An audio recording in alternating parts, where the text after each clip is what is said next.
Hi, Alfonso. How are you today?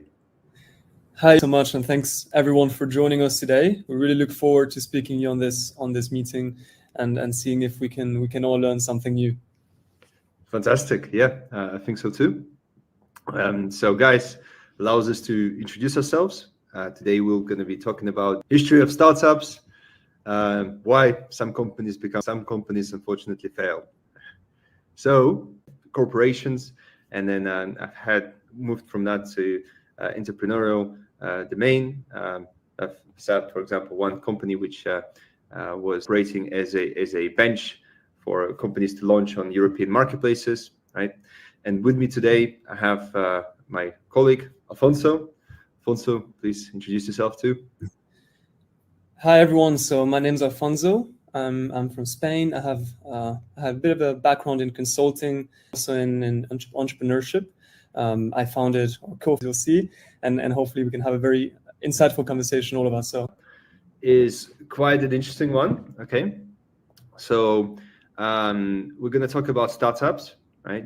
Something that definitely has been once I'm going to introduce you to the history of startups, a very brief history of startups throughout the ages.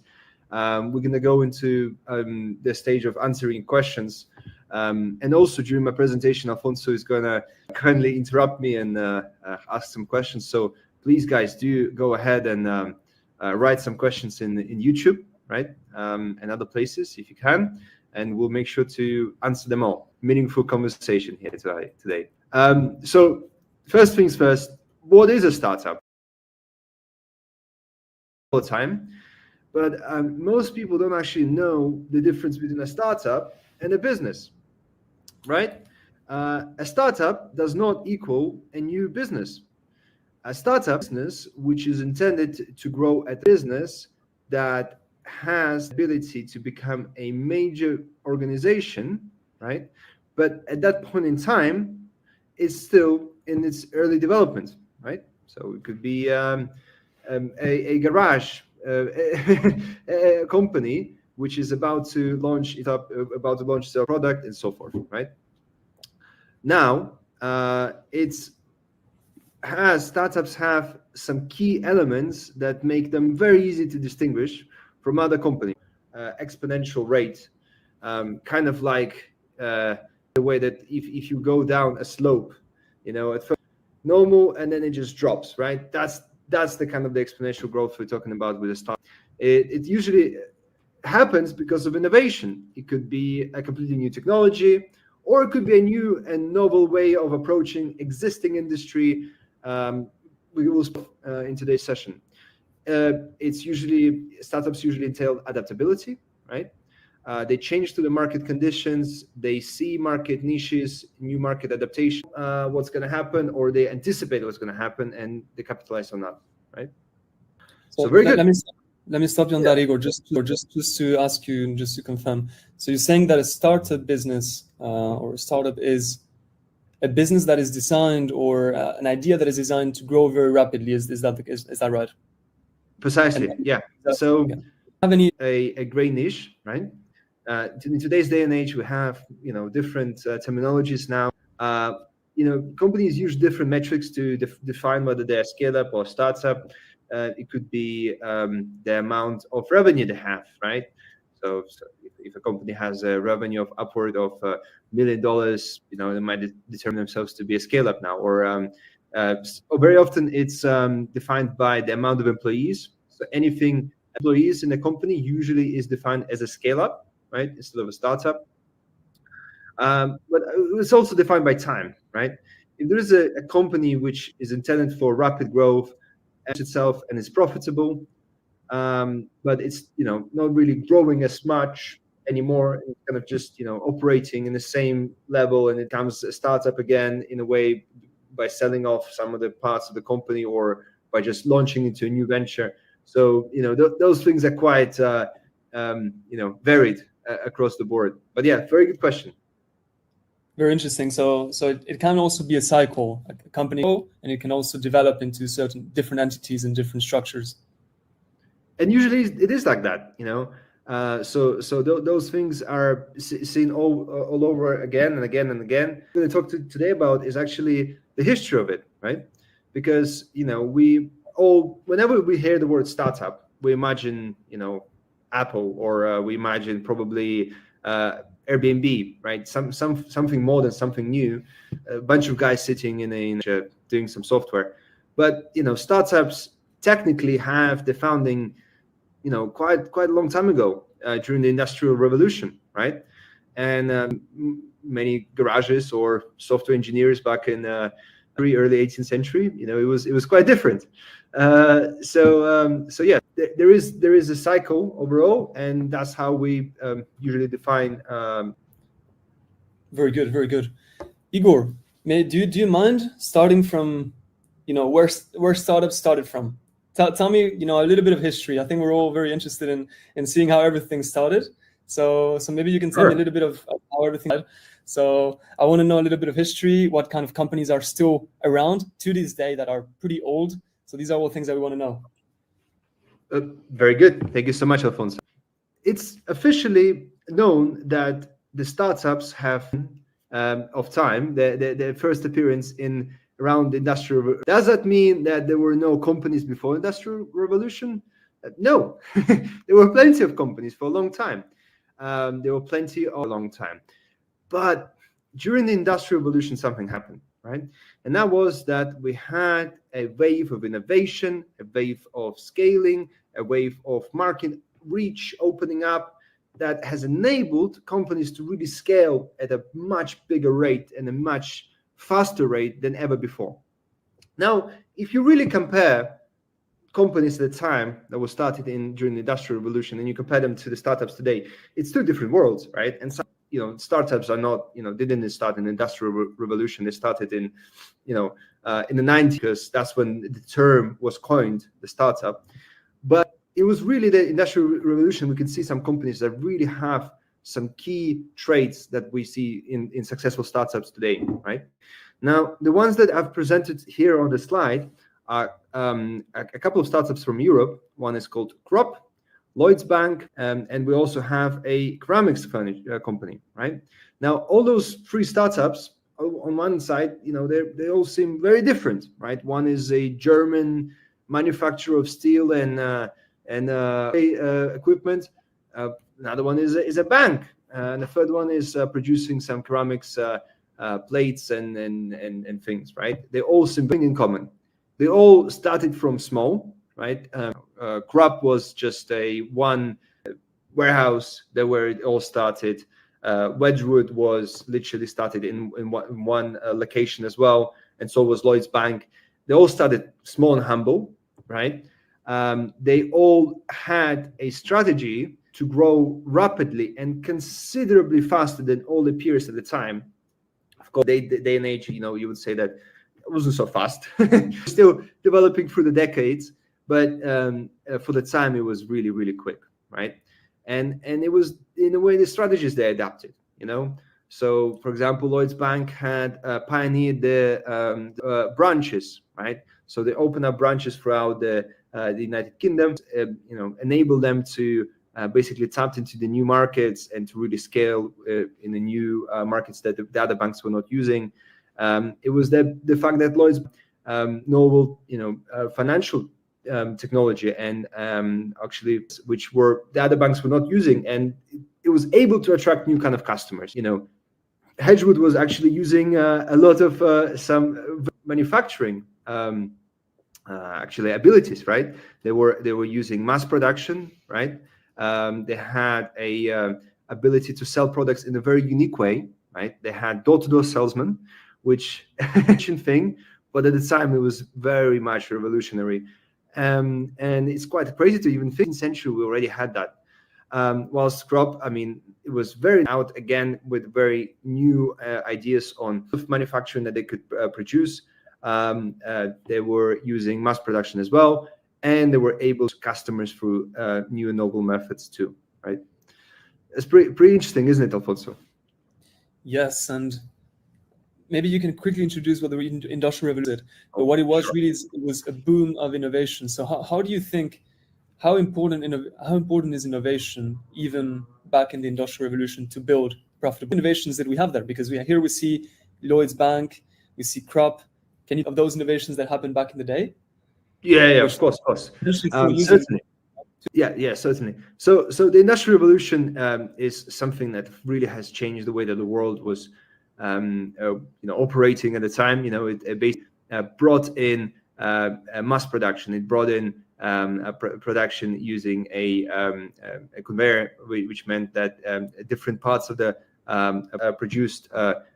So the whole product was not produced by a one professional using multiple professionals who were building individual parts of the actual production. Very innovative at the time, and it allowed us to actually grow substantially. At the time, we saw that there was urbanization happening in major cities around the world. We saw that a lot of people were moving away from basically agricultural background into cities, into producing, into steaming industry and so forth, right?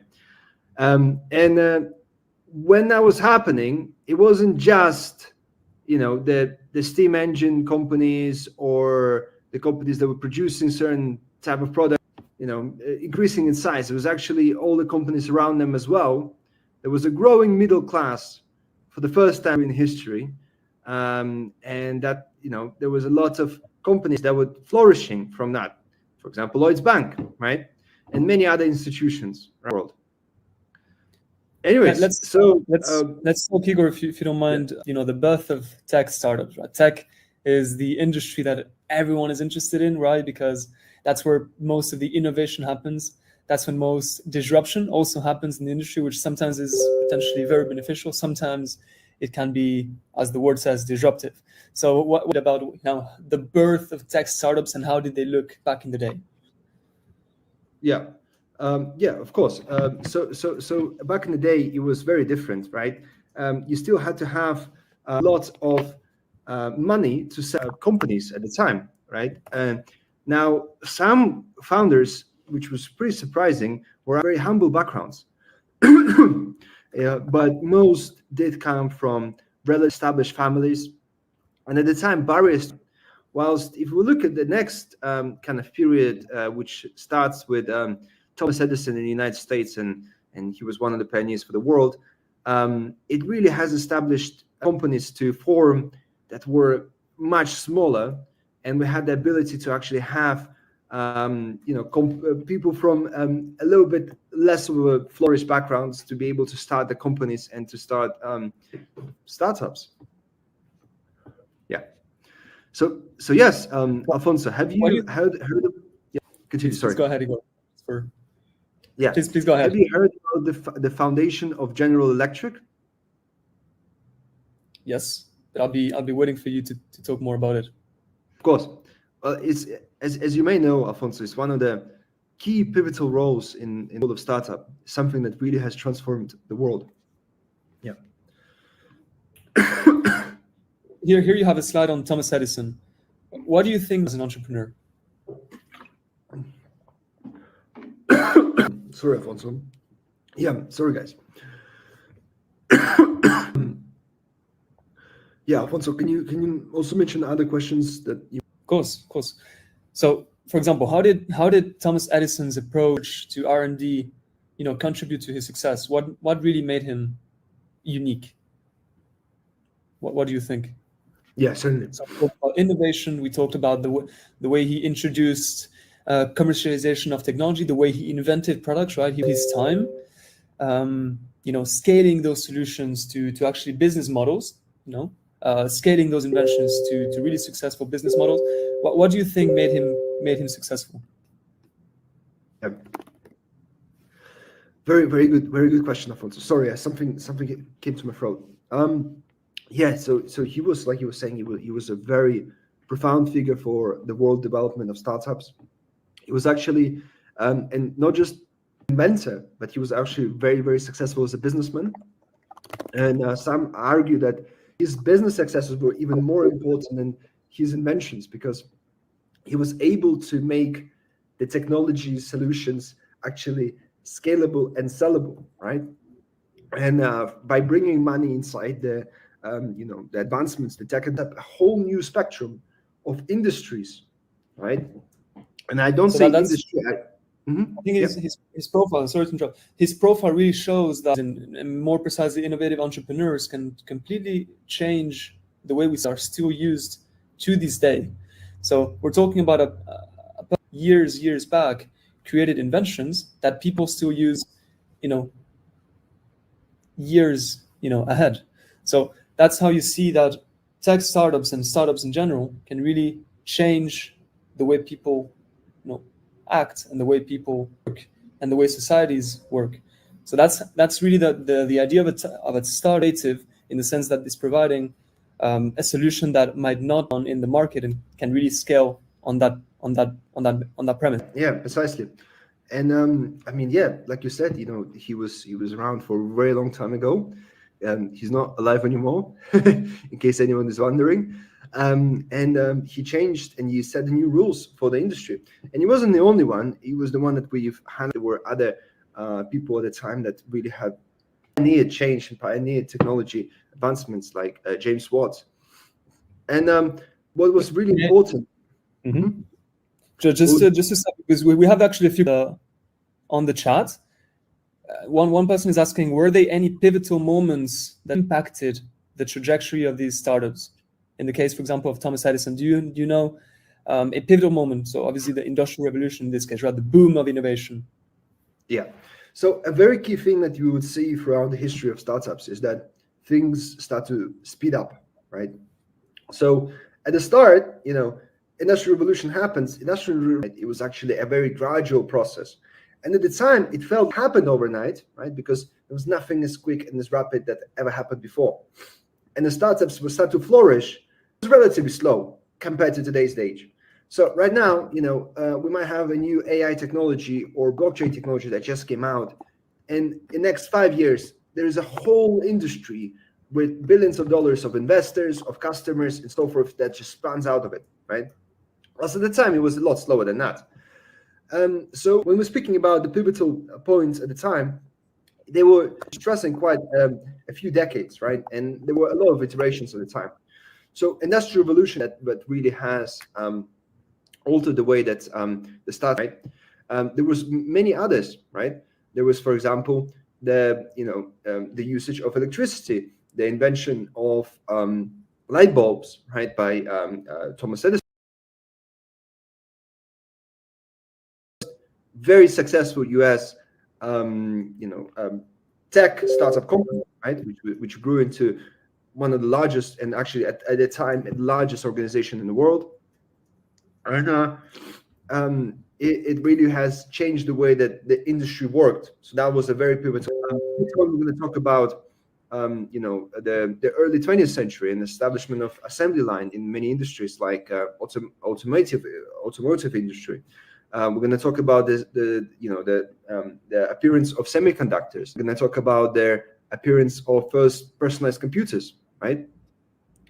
Which happened in the 80s. All those points in time and history changed entirely the industry, and a lot of companies which were on top of the industry by absolutely unknown companies that became epic companies that were previously startups. Very, very good answer, and very good question as well. Someone else is asking, just give me a second, have the characteristics, and you talked about startups, remained the same throughout the years? Very good question. A lot of things are changing. The primary characteristics are the same, right? So they're all innovative. They all have a lot of market adaptability, but there are a few things that change, right? So, for example, one of the main things that change throughout the history is that they become less capital intensive, right? For you to really do a startup, you don't need very much, right? You can do it even remotely in many jurisdictions without even leaving your room. You can basically do everything from a computer, right? In a space of 10 minutes in your apartment, sitting on your bed. Whilst, at the time when, the Thomas Edison, or even before him, startups are really one of the key changes and key differences that we will have to see between the new ones and the old ones. Thank you, Egor. Let's move to the 20th century and the 20th century boom.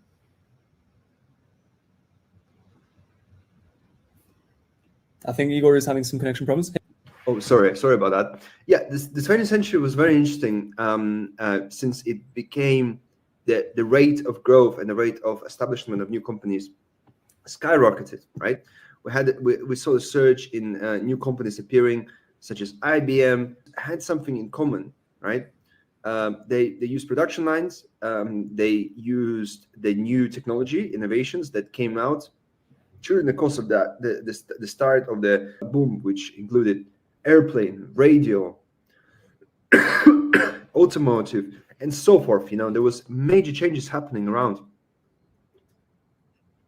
Very good. We have some questions from previous. So please go ahead. Why startups have become so popular? What is it?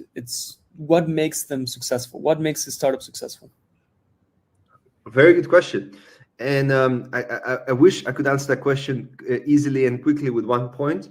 Why is startup so interesting? Well, because people love the idea of a small taking on the big and winning, and that's what usually happens. Not usually, but that sometimes happens with startups. A company that nobody heard around comes up with something very innovative and is able to challenge the big guys. And it happened over and of course, what is also known about startups is that most startups fail. Most startups don't actually end up being major companies and don't even survive a year after their formation. Now, as well, has it become more popular today? Well, it's one of the things that we spoke about earlier. Barriers to entry have really been reduced. So previously, before, like we were saying, the barriers to entry were quite vast. So people didn't really, speak about it because they never knew anyone who was. Nowadays, I'm sure that everyone can think of a person they know, maybe not in the immediate circle, but in a circle which is slightly above the immediate, that have people that actually are startuppers, and that really helps to assimilate the information about startups. Yeah. So much. Let's now discuss one topic that I think is interesting in everyone's minds, which is the rise of Silicon Valley. So Silicon Valley is known as the source of innovation, right? Everywhere. When you talk about the big tech companies out there, the big American corporates, what do you think is of Silicon Valley? Tell us a little bit about how everything started, that place, that location became so known for innovation and for startup success. Yeah, thank you so much, Alfonso. Right, so the Silicon Valley has obviously been aspect of the startup growth in today's world, right? So it was formed sometime after the World War II, which actually has a lot of things to do with the formation of Silicon Valley, and it's a little bit less of a known fact. But during the World War II, a lot of technologies were established to fight the war more successfully, and a lot of American taxpayers' money went towards the universities and development of new technologies and use as well, which helped the formation of the area around the Stanford University, where companies started to form actually before the World War II. But after the World War II, that's when really it was an unprecedented end, right? So during that time, companies such as HP, Hewlett Packard, Intel have really developed amazing products that have revolutionized the whole world, right? Now, as well was integrated circuit, which was a huge thing that really helped startups towards tech industry much more. Okay. How do you think a culture of business, first of all, allows for the generation of new concepts, and also for the success of those? Because one would think actually that Silicon Valley brings competition, and competition is pretty much hinders business success. You explain that actually the opposite happens, or the opposite is the case in Silicon Valley's example. Yeah, thank you for that. Well, so competition aspect of it, right? And the fact that there were so many companies in one area has created this very great networking effect, where a lot of companies were able to build on top of each other technology. And of course, you have to think back to that time, right, where we didn't have the Zooms, the Google Meets, and the YouTubes, where we can share technology so easily. At the time, it was much more difficult, right? So we had to have companies actually sitting next to each other for them to really share the information and share the most advanced technology at the time. So that was very, very important aspect of it, right? And that has really helped propel the Silicon Valley into the next stage, which was the rise of personal computers, right? So at the time, companies such as Apple and Microsoft started to span out, right? So we saw that people started to use computers for their own personal use. There was small businesses that were able to afford a computer. Previously, it was something that only government bodies or huge to use and afford. And it has really risen numerous other industries around it, right? The hobbies, the different video games. Also, it has enabled the early stage for what next, which was the internet. Egor, can I just pause for a second and cover some of the questions that we received from the audience? Yes, please. One question that I found very, very, very funny, but hey, who knows what can happen in the future? Do you think that due to the high demand for startups, a ministry for the opening of startups may appear in the future? Maybe they wanted to joke a little bit with this question, but actually I'm curious to what you think about this. It would be interesting to hear about it. There is a lot of talk today about managing the rate of growth and making sure that the growth that we have is very sustainable, especially with the development of artificial intelligence. There is a lot of talk about the fact that it can be taken out of control, unfortunately. And so for that reason, there is a lot of talk about having actually to establish a government body that would regulate specifically the artificial intelligence, operate within the parameters of industries which are already established. So those industries, they already have kind of a government body that controls them, right? Now, to control the general just startup industries as a whole, so control all, kind of have a government body to kind of oversee all the small companies that's starting out, well, that would be quite difficult to do, because startups are very varied in today's world, right? We have startups in chemistry, startups in biology, startups in IT, startups in cosmetics, and startups in virtually every single industry there is. So if we were to set up a startup ministry, it would basically be a company ministry, right? It would entice every single type of a business, including non-profit organizations too.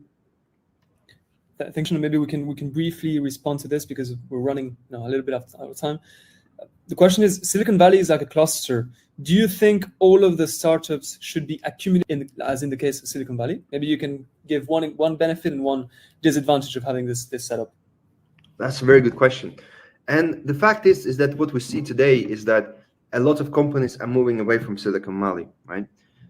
Like we were saying earlier, the Silicon Valley made a lot of sense. That there wasn't so much communication technology available. So for companies to really share the technology, the secrets, the know-hows, they really had to be in the same place, right? In today's day and age, most companies are not even, located in the same place. Most startups out there, a bunch of guys connected through Zoom or Google Meets, texting on WhatsApp or whichever Slack channel they choose to use, right? So they don't have to be in the same place physically. So that's why the Silicon Valley is actually kind of, they say, not dying out, but fading away in digital now, right?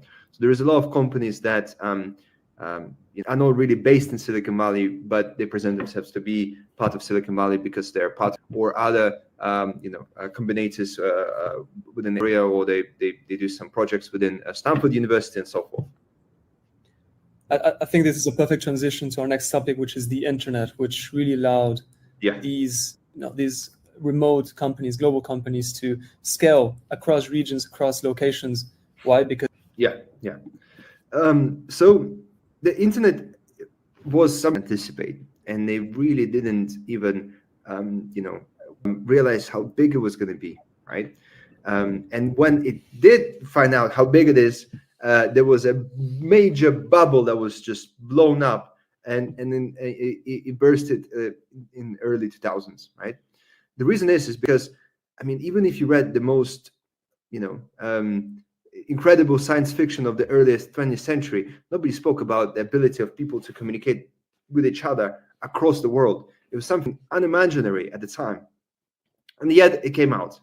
And there was a lot of Web 1 was a time when a lot of companies were set up that allowed people to do a lot of things like purchasing online and so forth. Right, Alfonso?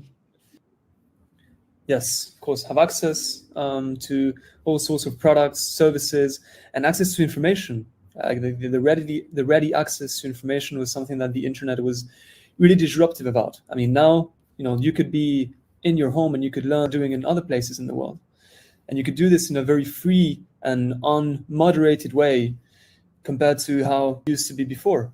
So these are some of the things that internet really allowed for people to, from different sources, compare it and really build new. I'm going to be honest, like innovation and technology, and what that brings is,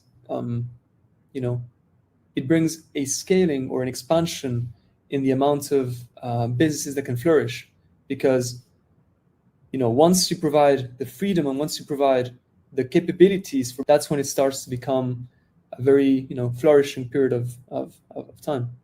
So do you have any examples potentially of companies in the internet area to be very successful and failed for one or the other reason? Do you have maybe one or the other example? I think it's quite a relevant topic, so I was curious to see. Certainly. I mean, we see one example which that was huge during the 90s, which was Yahoo. But then, nowadays it's actually becoming a bit less of a major company, right, Alfonso? Mm-hmm. Igor, let me just maybe raise a few questions that our audience has been asking. You guys are rocking, by the way. So many questions. We don't even have time to cover all of them. So I really appreciate that. One question is why do investors sue technology industry? And why are agricultural businesses not considered for proposals? I suppose and maybe I can respond to this very quickly. I suppose agricultural businesses also receive investment, but their investments potentially are not as valuable or as high as a potential tech company because of the IP that company or the innovation that a company can bring compared to the other. But agricultural companies also receive investment, right? Maybe Igor, you can quickly address this question. Certainly, yeah. There are a lot of companies that do take a lot of investment. Can you just repeat that question? Kind of just reiterate it again. Sorry, Alfonso. Yes. Why in essence, why does support tech companies in as opposed to other type of companies, for example, agricultural businesses? Yeah. Well, the main thing is the key attribute of the actual companies, which is the scalability, right? When you invest into a tech company, you have a chance that it's going to grow and it's going to produce a output of 1 to 10, right? Or even more. Whilst if you invest into a normal business is successful, you're just going to get, maybe 2x of your investment, which isn't so much. Venture capital have formulated actually during this time of the 90s, which has resulted in a lot of companies doing this kind of Russian roulette, where they invest their money into many different companies in hopes that one is going to pay for all the other investors by just becoming a successful company. And if it does, they can make 1,000 wrong investments as long as they make one which really pays out for all of the other ones. Very, very good, very interesting question asked by Kinda Alien. I like that name, Kinda Alien. So do you think that throughout history, founders of startups had some, common characteristics? For example, leadership. What makes a good leader of a good startup? That's a very good question, and it's interesting to read books about the early entrepreneurs of the 19th, 18th, and 20th century, and you definitely hear a lot of things which are common with the likes of Elon Musk and Bill Gates. They're all visionaries. They all were tough and very innovative, and took the risks. But there is certain, and they're very individual. Not just between the ages, but in general. I mean, startup founders that became successful companies could be from very different walks of life, right? So it's an interesting topic, and I'm sure it's something that you can talk for hours about the different qualities of different people, right? Of course. But very last questions before we to the next topic. Asked by Madina. Madina, thank you so much. And actually, this is a $1 million question now that I read it. So it is very difficult to anticipate huge events. By huge events, she means the internet revolution. How can you predict these sort of catalysts or ones that make your business from just a normal startup to a revolutionary idea? How do you predict those events? Very good question. Thank you, Madina, for that. You have to be Elon Musk, or you have to be Steve Jobs, or whoever you are, the successful founder, to be able to predict it. And sometimes people have predicted, but they were just there too early, right? We're going to have a slide towards the end of this presentation, if we get time for it, which is going to show the losers of the different centuries, the companies that unfortunately didn't make it, right? The failed companies. And what you see there is that quite a few of them had great products, great ideas behind the products, I should say, wrong time, right? They just came too early, and because the market wasn't ready for them, or they came too late, they failed, right? Predicting the flow of things in the industry is very difficult. You might be the smartest person in the world, and you can see the future, but there are certain events that could happen that could just put things upside, right? Great. Let's talk about Web 2. Yeah, Web 2. Those are the companies that most of us know, right? Those are the companies that really were formed. Those are the startup companies that most of us know. Those are the companies that were formed after 2000s, and they were different to the Web 1. So Web 1 was basically companies that were more static, right?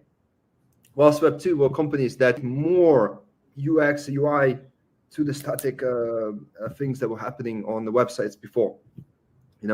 The examples were companies that used a lot of user-generated content, such as Facebook, MySpace, and so forth.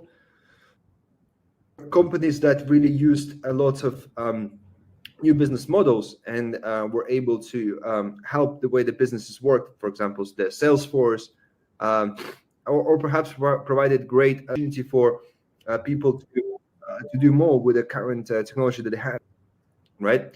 And there is thousands of other companies that use every day, right, Alfonso? Of course, that these Web 2 companies actually they became so successful because they supported other companies. So their business and their ideas based on supporting existing services or existing business models. For example, in the likes of Salesforce. So basically, Web 2.0, yeah, you're correct. They built the technology on top of the technology that was existing in the industry before, right? And they really have created the experience of the previous businesses that were built, and they were building on top of that using their know-how and really driving the industry, the internet era to the new heights. So it was very exciting, and it really generated a lot of value to every industry out there. So the thing about Web 1.1 is that a lot of people said it was a fad, i.e. a lot of people thought that at the time that's all it can be, that internet is only going to be very static. It's just going to be basically a digital print of what's happening offline. Whilst Web 2 changed that entirely, and they actually made the real world more usable, more friendly, and in all walks of life, right? Be that the car hiring or sales process for Salesforce, or the way that you make friends or you interact with people, such as Facebook. Thank you so much, Igor. Very insightful, very insightful. One topic that I'm even more interested in, I suppose a lot of people here have heard about this before, Web3. What is Web to Web4, which is even further, right? What is Web3? Yeah. What kind of companies can be related to this idea? Yeah. So Web3 technically happening right now, right? Which is semantic web, which there's greater connectivity, and there is machines, Internet of Things, right? IoT, which are using the data, the vast ranges of data that we have today, which we never had before in the history of mankind, process them and generate some very meaningful outcomes, right? So this is something unique that's happening.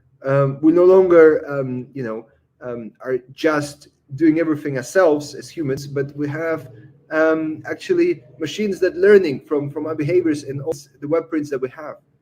Now, Web.4 is a little bit of a speculation. It's something that we anticipate to happen more so in the future, right? Which drives from the idea that with the rise of AI and the rise of other aspects of internet and things surrounding it, that is going to become a little bit more smart, autonomous, and is going to produce its own, right?